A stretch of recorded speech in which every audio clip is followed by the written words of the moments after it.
మన దేశంలో కుల ఆధారిత రిజర్వేషన్లు ఉండాలా, లేకపోతే ఆర్థికపరమైనటువంటి రిజర్వేషన్లు ఉండాలా అనే ఇష్యూ ఇప్పుడు బాగా నడుస్తూ ఉంది.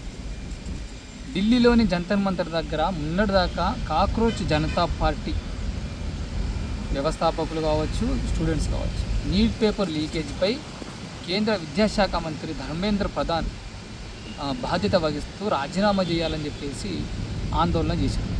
ఇప్పుడు కొంతమంది రిజర్వేషన్లకు వ్యతిరేకంగా రిజర్వేషన్లు ఎత్తేయాలి మన దేశంలో అని చెప్పేసి ఇప్పుడు అదే జంతర్ మంతర్ దగ్గర ఆందోళనకు దిగారు. వీళ్ళకి సపోర్ట్ ఇచ్చిన సంఘాలన్నీ కూడా అగ్రకులాలకు సంబంధించినటువంటి సంఘాలు. దాంట్లో చాలా సంఘాలు ఉన్నాయి. ఆ సంఘాలందరూ కూడా రిజర్వేషన్లకు వ్యతిరేకంగా రిజర్వేషన్ ఎత్తేయాలనే డిమాండ్ తోటి అక్కడ చేపడుతున్నటువంటి ధర్నాకైతే మద్దతు ఇచ్చారు. మరి ఇప్పుడు మనం మాట్లాడుకుందాం అసలు మరి రిజర్వేషన్లు పోవాలా మన దేశంలో, లేదంటే కుల వ్యవస్థ పోవాలా అనేది ఒకసారి మాట్లాడుకుందాం. ఇప్పుడు వాళ్ళు అనుకుంటున్నట్టుగానే రిజర్వేషన్లు ఎత్తేయాలి కూడా. రిజర్వేషన్లు ఎత్తేసే ముందు కులం అనేది, కుల ఆధారిత సర్టిఫికేట్లు అనేది జారీ చేయడం అనేది మన దేశంలో బంద్ చేయాలి. బంద్ చేసిన తర్వాత కేవలం టాలెంటు, ఫైనాన్షియల్, ఆ వ్యక్తికి ఉన్నటువంటి టాలెంట్ ద్వారా అట్లనే ఆ వ్యక్తి ఆర్థిక స్తోమతను బట్టి రిజర్వేషన్లు ఖరారు చేయాలి. అప్పుడు మాత్రమే ఈ రిజర్వేషన్ హటావో అనే ఉద్యమం ఒక అర్థవంతంగా ఉంటుంది.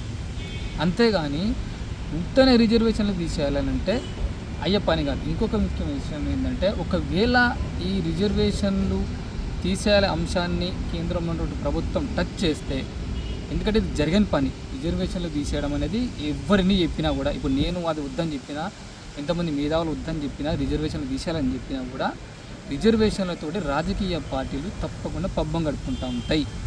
రిజర్వేషన్లను తీసేసే ప్రసక్తే లేదు మన దేశంలో, ఉండదు కూడా. రాబోయే రోజుల్లో దాదాపు ఇంకెన్ని సంవత్సరాలు పడుతుందో తెలియదు, కానీ ఈ మధ్యకాలం ఈ 20, 30, 40, 50 సంవత్సరాల్లో రిజర్వేషన్స్ అయితే అందరికీ తీసేయాలి. ఎందుకనంటే స్వతంత్రం వచ్చినట్టు, అంటే మన రాజ్యాంగం ఏర్పాటు చేసుకున్నప్పుడు ఒక సంవత్సరం 10 సంవత్సరాల వరకే ఉండాలని నిబంధన పెట్టుకొని తర్వాత దాన్ని అట్లనే కంటిన్యూ చేసుకుంటూ వస్తూ ఉన్నారు ఇప్పటికి కూడా.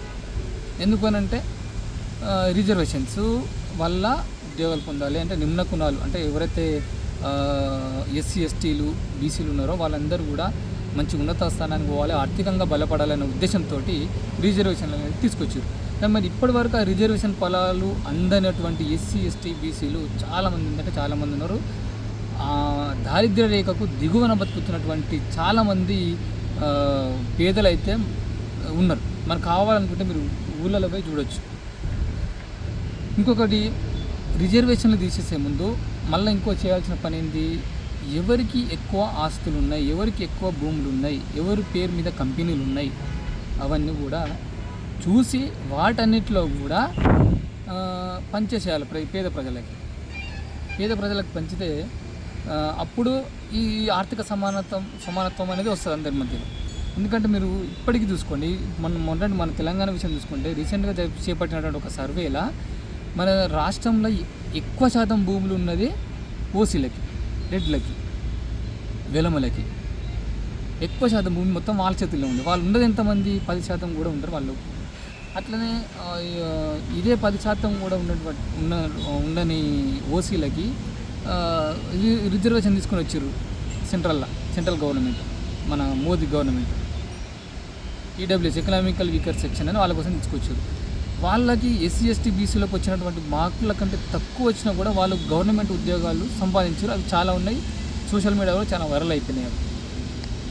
మరి ఇలాంటి సందర్భంలో ఎవరైతే అగ్రకుల చేతులు ఉన్నటువంటి కంపెనీలు కావచ్చు, భూములు కావచ్చు, అవన్నీ కూడా పేదలకి పనిచేసి, పేదలకంటే అనేది ఏంటంటే ఒక వ్యక్తికి ఇంతే భూమి ఉండాలి అని చెప్పేసి, మళ్ళీ వ్యక్తి అంటే డివైడ్ అయిపోయి ఒకటే కుటుంబంలో అట్లా కాకుండా ఒక్కొక్క కుటుంబానికి ఇంత ఉండాలి అని చెప్పేసి డివైడ్ చేసి వీటిని పంచాలి ఫస్ట్. దాని తర్వాత ఈ కంపెనీల ఎవరికైతే వాటాలు ఉన్నాయో వాటాల గురించి కూడా ఎవరైతే నిరుపేదలు ఉన్నారో వాళ్ళకు కూడా పంచాలి. ఎందుకంటే ఆర్థిక సమానత్వం రావాలంటే అదే చేయాలి. ఇంతమంది దగ్గర ఉంది ఇప్పుడు సంపాదన మన దేశంలో.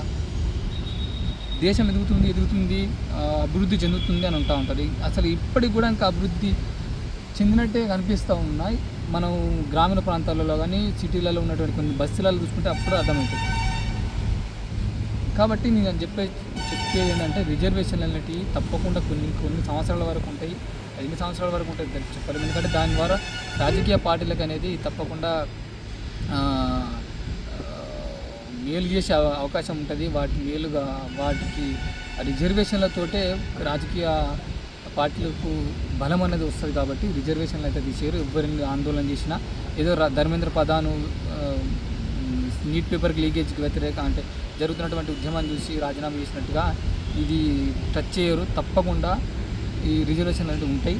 దాన్ని టచ్ చేస్తే ఇప్పుడు ఎవరైతే వ్యతిరేకంగా చేస్తున్నారో రిజర్వేషన్లకు వ్యతిరేకంగా, అప్పుడు రిజర్వేషన్లు ఉండాలని చెప్పేసి జరిగేటువంటి ఉద్యమం వేరే లెవెల్ ఉంటుంది. టచ్ చేస్తే ఒకవేళ అలాంటి వార్త వచ్చినా కూడా ఎవరినైనా ప్రకటన చేయమని చెప్పి దీని మీద ఒకవేళ నేను కూడా రిజర్వేషన్ ఉండొద్దనే కోరుకుంటున్నాను.